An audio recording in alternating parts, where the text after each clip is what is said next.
ম্যাকাইতে ম্যাচটি কভার করছেন আমাদের সহকর্মী হাসান আল মারুফ। বিস্তারিত তার কাছ থেকে জানবো।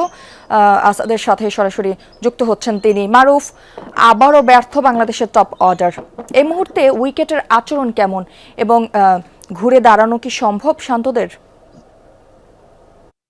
খুবই কঠিন বাংলাদেশের জন্য এখান থেকে ঘুরে দাঁড়ানো। ইনিংস হারের সংখ্যাটা এখন বাংলাদেশের সামনে এখনো 100-র মতো রানে পিছিয়ে রয়েছে। হাতে 7 উইকেট আছে, 3টা উইকেট আজকের দিনের শুরুতে বাংলাদেশ হারিয়েছে। প্রথম দিনের তুলনায় দ্বিতীয় দিনের উইকেট কিন্তু ব্যাটিং এর জন্য অনেকটাই ভালো এখন, এবং পিছিয়ে তিনি ম্যাচের আগেই বলেছিলেন যে প্রথম দিকে টসটা অনেক বড় একটা ফ্যাক্টর হবে, পেসাররা এখানে সুবিধা পাবে। অর্থাৎ প্রথম দিনে যারা ব্যাটিং করবে তাদের জন্য কিছুটা কঠিন, তবে সময় যত যাবে দ্বিতীয় দিন থেকে এই উইকেটটা ব্যাটিং সহায়ক হবে।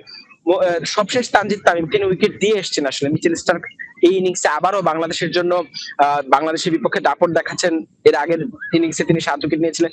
সব মিলে বাংলাদেশ ব্যাকফুটে ম্যাকাই টেস্টে। এখান থেকে কামব্যাক করাটা কঠিন। এই টেস্টে জিততে হলে বা বড় কিছু করতে হলে বাংলাদেশকে অন্তত 150 থেকে 200 রানের একটা টার্গেট দিতে হবে।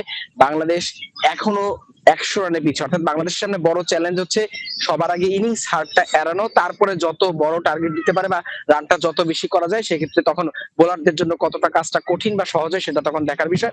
তবে সবার আগে আসলে ইনিংস হার এড়ানোটা বাংলাদেশের জন্য সবচেয়ে বড় চ্যালেঞ্জ। আর যদি এইভাবে বাংলাদেশ উইকেট হারাতে থাকে তাহলে হয়তো আমরা এই দ্বিতীয় দিনে বাংলাদেশের এই টেস্টের ম্যাকাই টেস্টের ফলাফলটা হয়তো আমরা দেখতে পাবো। তবে বাংলাদেশ ডারউইনের একটা ঐতিহাসিক জয়ের পর যেভাবে ম্যাকাই টেস্টে বাংলাদেশ ব্যর্থতার পরিচয় দিয়েছে সেটা নিয়ে ইতিমধ্যেই এখানে অস্ট্রেলিয়ানদের মধ্যে আলোচনা সমালোচনা। বাংলাদেশের আগের জয়টাকে এখন আসলে অঘটন হিসেবে আরো বেশি তারা বলছেন। মারুফ, আপনাকে ধন্যবাদ।